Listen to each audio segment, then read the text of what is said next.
3个人被困在冰天雪地的缆车上，中间的男人等不及救援，从上面跳了下去。缆车离地面很高，鲁莽的男人双腿被摔成开放性骨折，断掉的骨头从腿里面扎了出来。一头狼闻到血腥味，发现了他。冬季野外食物匮乏，饥饿的狼马上就想扑过来撕咬。绝境之下，3个人能活下来吗？本片由真实事件改编，2男1女周末来滑雪场滑雪，女生不太会滑，一个来回就用了半天的时间。日落黄昏的时候，他们来到滑雪场餐厅，准备在这里喝点咖啡休息一会儿。女主阿珍和戴白帽子的阿强是一对情侣，对面坐的是阿强的好朋友阿胜。墙上的海报似乎都预示着他们接下来的命运。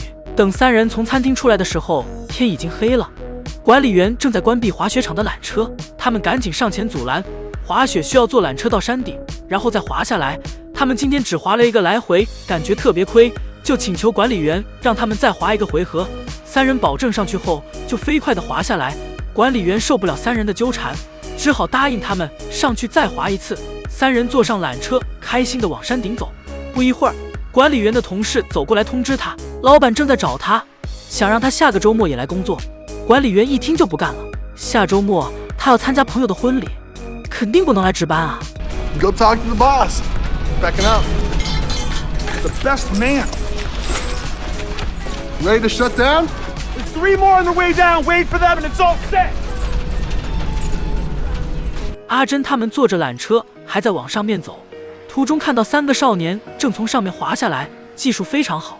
他们还对着少年们喝了几声彩，可能是因为戴着帽子，3个少年好像没有听见。又过了一会儿，那个帮忙的工作人员看见3个少年滑了下来，他以为同事说的还有3人，就是这3个。I'll set down here.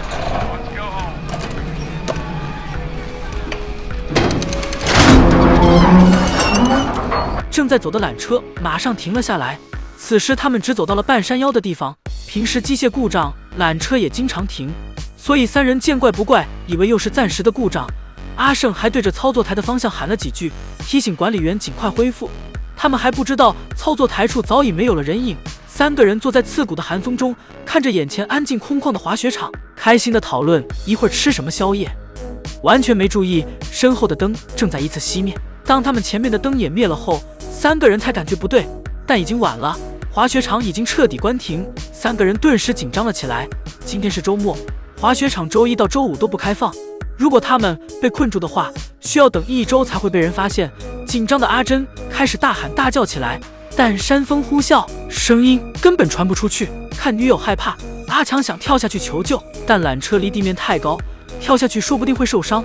2人劝阿强先不要跳。不一会儿，山里下起了大雪，3个人冻得瑟瑟发抖，蜷缩在一起。他们认为管理员可能暂时忘了他们，说不定一会儿想起来就会来救他们。3人抱着这样的信念，在上面又等了很久。阿胜忽然发现有灯光朝他们照过来，扭头一看，居然是一辆扫雪车正经过这里。3人以为终于得救了，激动地朝着扫雪车叫喊起来。这时候车子忽然停了下来，但这并不是师傅发现了他们，而是有人在呼叫他。司机本来是要去接一个同事，总部的人通知他那人已经回去了。司机听后开始倒车往回走，阿胜赶紧摘掉眼镜扔下去，希望司机能发现他们。眼看司机并没有停，他赶紧又脱下了雪橇。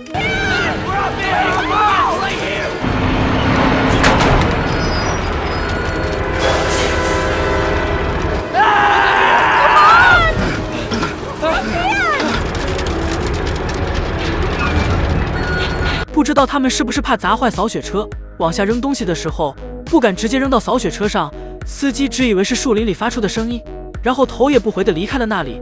3个人错过了他们唯一得救的机会，眼睁睁看着车子驶向了远方。3个人郁闷了好一会儿，好在半夜的时候雪停了下来，不过气温这时候也更低了，他们的椅子上都挂满了冰锥。阿珍想抽支烟暖暖身子，一不小心手套掉了下去，这下连抽烟的心情也没有了。旁边阿强又安慰了好久，他发现女友的脸开始出现冻伤的迹象，再这么等下去，毁容都是小事，几个人说不定就要冻死在上面。他再次提议自己先跳下去，就算是受点伤，只要能去求救都无所谓。这一次不管阿胜在旁边怎么劝，阿强都铁了心要跳。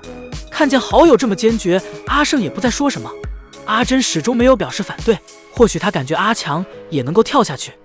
阿强把雪橇脱掉，为起跳做好了准备。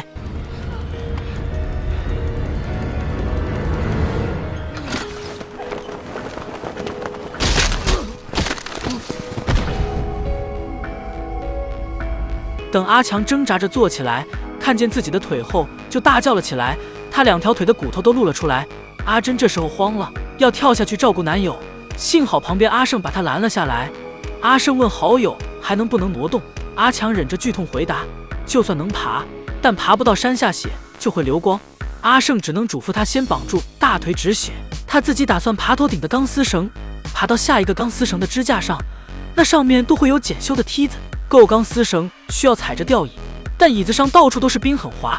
他们需要敲掉冰才能踩上去，敲掉的冰正好砸在下面阿强身上。阿强低下头捂住了脸。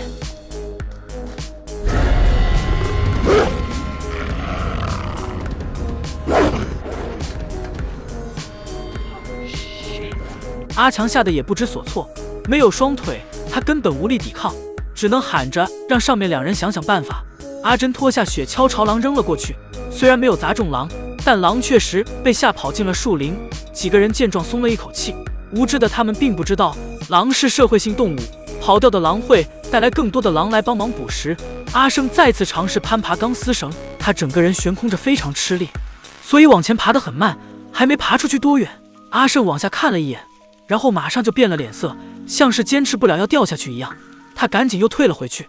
阿珍不知道发生了什么事，赶紧扶着他的腿又回到了吊椅。 What's wrong? What's wrong? Don't. Lynch! Yeah, man? Don't you let her look! Don't you fucking let her look! No, I won't, man. Don't you let her look!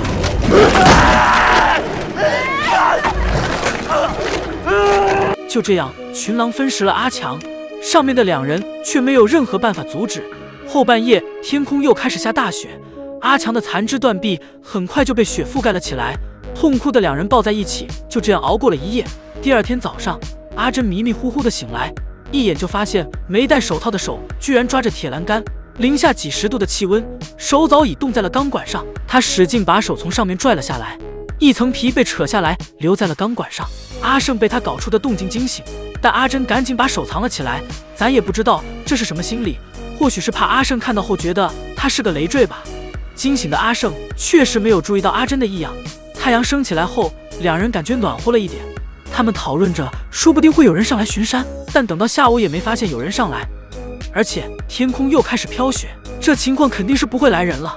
没办法，阿胜又开始攀爬钢丝绳。他踩着吊椅上去的时候，吊椅受力不平衡，上面固定的螺栓因此折断，吊椅发生倾斜，随时有坠落的可能。阿胜现在没有了回头路，他只能是忍着剧痛往前爬，因为钢丝绳上有很多断裂的钢丝翘起来。等他爬到下一个吊椅上的时候，双手被钢丝划得血肉模糊，狼闻着气味再次出现在他们下面。阿胜让阿珍把滑雪杖朝他那边扔，扔得越远越好，这样等阿胜爬下去的时候，好捡起来防身，以免有狼来咬他。阿珍本来就是一个女生，加上坐着不好发力，滑雪杖根本就没扔出去多远。阿胜虽然有点失望，但也没有其他办法。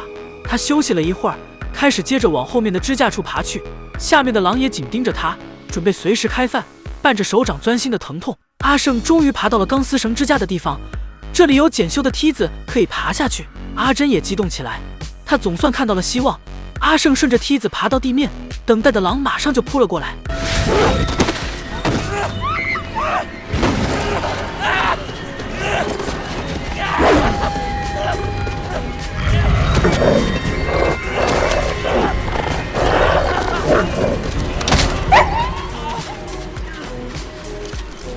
群狼暂时被吓退，没有围过来。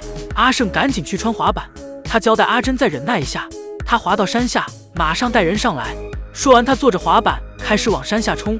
狼群当然不想错过这稀有的食物，在后面追着阿胜一起往山下冲。阿珍等到晚上也没见阿胜回来，饥寒交迫，他又迷迷糊糊睡了过去。再醒来又已经是早上了，依然不见有任何人过来救援。阿珍这下彻底慌了，他开始想阿胜是不是半路出了意外。那样的话他就永远等不到救援了。心焦的阿珍自己开始尝试脱困，他想把身子先挂下去，尽量接近地面，这样落下去说不定受伤可以轻一点。吊椅的挂钩彻底坏了，他也没有注意到。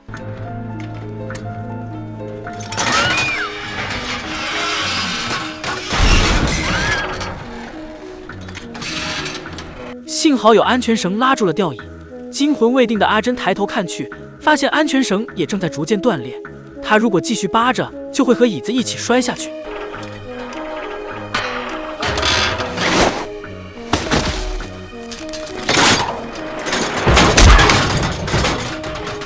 椅子掉下来，砸伤了阿珍的脚，使她无法站立，只能爬着往前走。但这到处都是血，她可以滑着往前爬。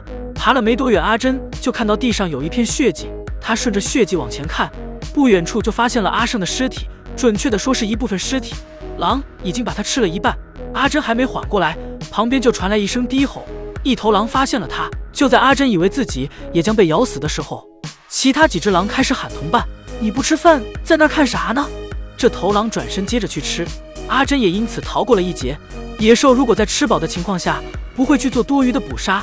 阿珍接着连滚带爬往下走，不一会儿，终于爬到了山下的公路边。精疲力竭的他趴在地上，再也爬不动了。下雪的山路上，汽车非常少，过了很久才路过一辆车。